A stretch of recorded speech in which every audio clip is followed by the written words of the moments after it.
अब वक्त है कि हमारी मुलाकात हो डॉक्टर सदाकत से, जो कि विलिंग वेज के सीईओ हैं। उसके अलावा हाल ही में मैरिटल काउंसलिंग की ट्रेनिंग करके लौटे हैं। स्टैनफोर्ड यूनिवर्सिटी से वाइटल स्मार्टनेस के मास्टर ट्रेनर भी हैं। अस्सलाम वालेकुम, कैसे हैं? अच्छा, हमने जिस सिलसिले को शुरू किया डॉक्टर साहब, वो था हस्बैंड एंड वाइफ का मैरिटल रिलेशनशिप।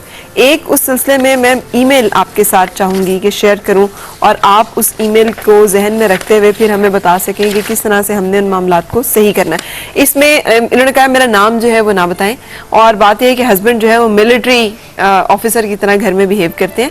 अगर बच्चे आपस में भी लड़े हों तो वो 2-2 घंटे लेक्चर देते हैं। फर्ज किया किसी को ठोकर लगी है तो अंधे हो गए, वो देख के नहीं चल सकते, मुझे बहुत बुरी तरह से बुलाते हैं, हर बात पे रोकते टोकते हैं, हर बात में नुक्स, कोई ना कोई कमजोरी खामी निकालना उनकी आदत है। और वो कह रही है मैं बहुत तंग आ चुकी हूँ, पाकिस्तान में नहीं रहती। बताएं वो क्या करें? देखिए, ये ज़हनी खलफशार की निशानी है और ज़हीन लोग जो हैं इसका शिकार होते हैं, बेवकूफ़ लोग इसका शिकार नहीं होते। और इसीलिए आमतौर पर नजर आता है कि बेवकूफ़ लोग थोड़ी बेहतर जिंदगी गुजार रहे होते हैं। बड़ी अजीब सी बात है।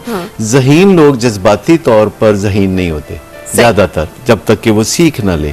तो छोटी छोटी बातों पर नुक्ताचीनियां करना, अपने बच्चों की मार पिटाई करना, बीवी के ऊपर हाथ उठाना, ये बहुत ही शदीद रवैये हैं जिनके जख्म जो हैं वो उनका मुंह अंदर की तरफ होता है। इससे चोट जो लगती है वो दिल पर लगती है।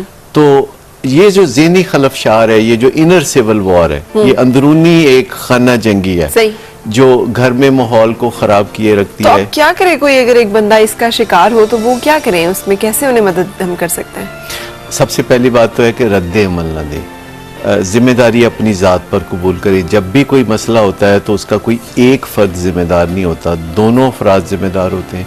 और जो लोग हमारे पास आते हैं उनको हम कहते हैं कि जो कामयाबी का सफ़र है वो आपने अकेले शुरू करना है। सही, मुकम्मल आप मिलजुल कर करेंगे। जिन लोगों से मसाइल हैं वो भी आपके शरीके सफ़र हो जाएंगे, लेकिन आगाज़ आपको खुद अकेले करना पड़ेगा। आपको तन्हा अपने कंधों पर जिम्मेदारी उठानी पड़ेगी, क्योंकि कुछ लोग होते हैं जिनको नताइज की परवाह नहीं होती और कुछ लोग हैं जिनको नताइज की परवाह होती है। जब इन लोगों के दरमियान कोई महाजर आई होती है जिसमें से एक पार्टी नताइज के बारे में लापरवाह है और दूसरी पार्टी को नताइज की परवाह है, तो फिर कामयाबी की जिम्मेदारी भी उस पर आएगी जिसको नताइज की परवाह है। तो अब ये क्या